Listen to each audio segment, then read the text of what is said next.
আমি তখন ২০ বছরের তরুণী। পরিবার থেকে আমার বিয়ে ঠিক করা হলো ৪০ বছরের এক মধ্যবয়স্ক লোকের সাথে। আমার বয়সের দ্বিগুণ বয়স তার। আবার তিনি ছিলেন বিপত্নিক, আর আমি সদ্য প্রস্ফুটিত ফুল। কুমারিত্বের গন্ধ সবে তীব্র হতে শুরু করেছে। নিম্ন মধ্যবিত্ত পরিবারে আমার জন্ম। বাবার সামান্য আয়ে আমাদের সংসার চলত। আমার মা কখনো অভিযোগ করেননি। দুবেলা দুমুঠো খেয়ে স্বামীর সাথে থাকতে পারাটাই তার কাছে ছিল সুখের সংজ্ঞা। শুনেছি একবার নাকি বাবার বিলেত যাওয়ার সুযোগ হয়েছিল। মা নাছোড়বান্দা, তিনি দুবেলা পান্তা ভাত খাবেন, কিন্তু স্বামীকে দূরে পাঠাবেন না। এতে আয় কম হলে হোক, পেটে কিছু পড়লেই হলো। আমিও মার মতোই স্বপ্ন দেখতাম। অল্প রোজগারে সাজানো সংসার, অভাব থাকলে থাকবে, তবে ভালোবাসা থাকতে হবে অফুরন্ত। আমার বেলায় তাদের মত পাল্টে গেল। বিত্তশালী এক লোকের সাথে তারা আমার বিয়ে দিয়ে দিল। ওনার আগের ঘরের 2টো বাচ্চাও আছে। বাসর রাতে লোকটি শান্ত ভঙ্গিতে আমার পাশে এসে বসে। নাক সিটকিয়ে চোখ ফিরিয়ে নেই। মনে মনে বুড়ো বলে গালিও দিই। বিষয়টা বুঝতে পেরে উনি বলেন, আমি জানি আমাকে তোমার পছন্দ নয়। আমার রঞ্জনের জন্য আমি বিয়েটা করিনি। বাচ্চা দুটো খুব মা কাতুরে জানো। কমলার মরে যাওয়ার পর সব সময় ওরা মাকে খুঁজে বেড়ায়, মায়ের জন্য কাঁদে। আমি তোমার কাছে স্বামীর অধিকার চাইতে আসিনি, তবে অনুরোধ করে বলছি, বাচ্চা দুটোকে আগলিয়ে রেখো। কঠিন স্বরে তাকে বলি, আপনার বাচ্চাদের আমি খেয়াল রাখবো, তবে আমি পড়াশোনা চালিয়ে যেতে চাই, আর আমি বাচ্চাদের নিয়ে আলাদা ঘরে থাকব। সেই ঘরে আপনি যেতে পারবেন না। উনি হেসে বলে, বেশ, তুমি যা চাইবে তাই হবে, এখানে তুমি নিরাপদেই থাকবে। শুধু এইটুকুনি বলে এই লোকটি ঘর থেকে বেরিয়ে যান। আমি অবাক হয়ে চেয়ে দেখি তার প্রস্থানের পথ। বুড়োকে আমার সহ্য হতো না ঠিকই, তবে তার বাচ্চা দুটো খুব দ্রুত আমার মনে বিশাল আকারে জায়গা করে নেয়। গর্ভে ধারণ না করেও যে মা হওয়া যায় তার বাস্তব প্রমাণ ছিল তারা। কলেজ থেকে যখন বাড়ি ফিরতাম, দীর্ঘ 3 ঘন্টা পর আমায় দেখতে পেয়ে তারা কি যে খুশি হতো। মা ডাকের সুরে তারা আমার তৃষ্ণার্ত প্রাণ ভিজিয়ে দিত। একবার প্রচণ্ড জ্বরে কাতরাচ্ছিলাম। বুড়ো খুব উসখুস করছিল। অস্থিরতা নিয়ে আমার ঘরের দরজার সামনে অনবরত পায়চারি করছিল। তার ভেতরে ঢোকা বারণ।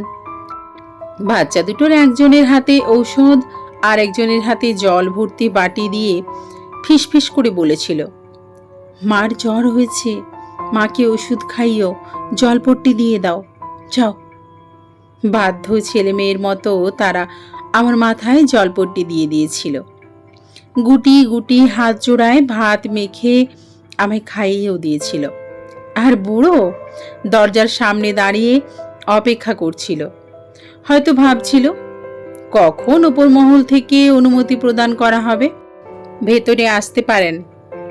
বুড়োর ঘর পেরিয়ে আমাকে রান্নাঘরে যেতে হতো। প্রায় সময়ই দেখতাম তিনি তার প্রথম স্ত্রীর ছবির সামনে পাথরের মতো দাঁড়িয়ে আছেন, হাত দিয়ে ছুঁয়ে দেখছেন। প্রথম দিকে বিষয়টা ভালো লাগলেও পরের দিকে খুব রাগ হতো। কেন হতো বুঝতে পারতাম না। পূজা আগের দিন আমি রান্নাঘরে পায়েস রান্না করছিলাম। বাচ্চা দুটো বায়না করেছে তারা গুড়ের পায়েস খাবে। আমিও উৎফুল্ল মনে আমার বাচ্চাদের জন্য রাঁধছি। এমন সময় মানুষটা রান্নাঘরের সামনে এসে দাঁড়ালো। হাতে বেশ বড় সড়ো বাদামি রঙের একটা প্যাকেট। উনি সামান্য ঝেড়ে কেশে বললেন, এটা তোমার জন্য। আমি বললাম, কি আছে এতে? কাজ শেষে খুলে দেখো, আশা করি তোমার পছন্দ হবে। এই টেবিলের ওপর প্যাকেটটা রেখে গেলাম। উনি চলে গেলেন। আমি রান্না শেষ করে প্যাকেট হাতে নিজের ঘরে এলাম। খুলে দেখি খুব দামি একখানা শাড়ি, সাথে একখানা চিরকুটও আছে, হাতে লেখা, তোমায় নীল আর সাদায় বেশ মানাবে। জানি আমার জোর করার অধিকার নেই, তবুও আগামীকাল শাড়িটা পরলে খুশি হব। শাড়িটা আমার পছন্দ হয়নি, কিন্তু চিরকুটের কথাগুলো আমায় বাধ্য করেছিল পুজোর দিন শাড়িটা পরতে। বুড়ো সেদিন গভীর চোখে আমার দিকে তাকিয়েছিল। অনেকবার চোখে চোখ পড়েছে।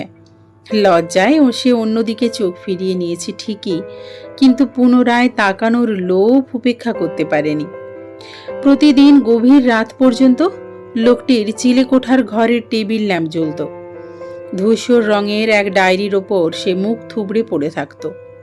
বিরামহীনভাবে কিছু না কিছু লিখে যেত, আর লেখা শেষে চশমা খুলে চোখ জোড়া কচলিয়ে যত্ন করে ডায়েরি তুলে রাখত, যেন কোনো মূল্যাতীত বার্তা রাখা আছে সেখানে। বুড়োর চায়ের নেশা ছিল। একদিন বিকেলে অসাবধানতাবশত চায়ের পাতিল ফসকে গরম জল আমার হাতের কিছু অংশে পড়ে। যন্ত্রণায় কুঁকিয়ে উঠি। তিনি আমার চিৎকার শুনতে পান। উন্মাদের মতো ছুটে আসেন। কি হয়েছে? হাতে গরম জল পড়েছে, খই দেখি। তিনি উদ্বিগ্ন মুখে এগিয়ে আসেন, আমার হাত ধরেন। সেই স্পর্শে কোনো চাহিদা ছিল না, কোনো আকাঙ্ক্ষা ছিল না, তবে মিশে ছিল অনুরাগ, না বলা অনেক অনুরক্তি। সেদিন তিনি আমার হাতে বার্নার লাগিয়ে দিয়েছেন। আমি কোনো প্রতিবন্ধকতা সৃষ্টি করিনি। মানুষ বেঁচে থাকলে বদলায়, আমিও মানুষ। এ নিয়ম অবজ্ঞা করার সাধ্য কি আমার আছে? Blessings are not valued till they are gone, প্রচলিত সত্যি। দাঁত থাকতে মানুষ দাঁতের মর্যাদা বোঝে না।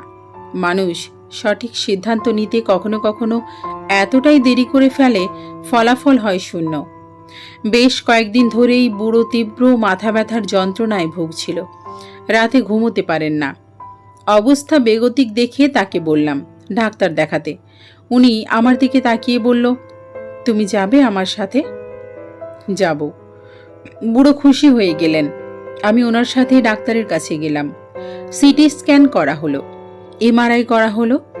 ডাক্তার আমায় আলাদা করে ডেকে বলল, রোগীর ব্রেন টিউমার হয়েছে। টিউমারের অবস্থা ভালো নয়, চিকিৎসা করিয়ে বিশেষ কোনো লাভ হবে না। চেষ্টা করতে তো কোনো দোষ নেই, আপনি ব্যবস্থা করুন। প্রয়োজনে রোগীকে আজই ভর্তি করা হোক। ডাক্তারের সাথে কথা বলে বাইরে বেরিয়ে আসি। বুড়ো আমায় দেখে ফ্যাকাশে হাসল। আমি ধীর পায়ে টলতে টলতে তার সামনে গিয়ে দাঁড়ালাম। আমার বিবাহিত জীবনে সেই দিনই প্রথম তাকে জড়িয়ে ধরি, দুই বাহু প্রসার করে জড়িয়ে ধরি। আমার চোখ দিয়ে অজস্র ধারা সেদিন টপ টপ করে ঝরে পড়ছিল। ডাক্তারের সকল চেষ্টা আর আমার প্রার্থনা দুটোই বিফলে যায়। শাস্তিস্বরূপ উপরওয়ালা বুড়োকে আমার কাছ থেকে কেড়ে নেয়। সেদিন আকাশে শ্রাবণের মেঘ ছিল। শঙ্খচিল ডানা ঝাপটে উড়ে বেড়াচ্ছিল নীলে। মেঘের ফাঁকে উকি দেওয়া রোদের তীব্রতা ছিল না। বুড়োর চিলে কোঠার ঘরের জানালা খোলা ছিল। বাতাসের তীব্রতায় খুলে গেছিল ডায়েরির পাতা। সেটি হাতে নিয়ে আমি পড়তে শুরু করি। পড়তে পড়তে আমার চোখ ঝাপসা হয়ে আসে। ডায়েরির শেষ পাতায় শুকিয়ে যাওয়া চোখের জলের উপর লেখা ছিল, মানুষ প্রেমে পড়ে, বারবার প্রেমে পড়ে। আমায় দেখে তরুণীর নাক ছিটকানোর স্বভাব আমায় বাধ্য করে তাকে ভালোবাসতে। রান্নাঘরে কর্মরত তরুণীর কপালে জমে থাকা বিন্দু বিন্দু ঘাম আমায় বাধ্য করে প্রেমে পড়তে। নীল সাদা শাড়িতে তার স্নিগ্ধ মুখখানি যেন আমার চোখের আয়ু। হয়তো একদিন ফুরিয়ে যাবে আয়ু। তার হাত ধরে জ্যোৎস্না দেখার ইচ্ছেটা ইচ্ছেই থেকে যাবে। তার দীঘল কালো চুলের ঘ্রাণেও আর হবে না। লুকিয়ে তার রোদে ভেজা সেই মুখ আর দেখা হবে না। আমার বাচ্চা দুটোর সাথে তার খুনসুটি, সেই মূল্যবান মুহূর্তগুলো আর উপভোগ করা হবে না। জানি তার চোখে আমি অপরাধী, তবুও সে ভালো থাকুক, নতুন করে বেঁচে উঠুক তার স্বপ্নেরা। শুধু আফসোস থেকে যাবে, ভালোবাসি কথাটি হলো না বলা। আকাশ কাঁপিয়ে সেদিন আরও একবার কেঁদেছিলাম। চিৎকার করে বলেছিলাম, আর বুড়ো বলবো না তোমায়, শুধু একবার ফিরে এসো, একবার সুযোগ দাও ভালোবাসার। সে আর ফিরে আসেনি। মৃত মানুষ কখনো ফিরে আসে না।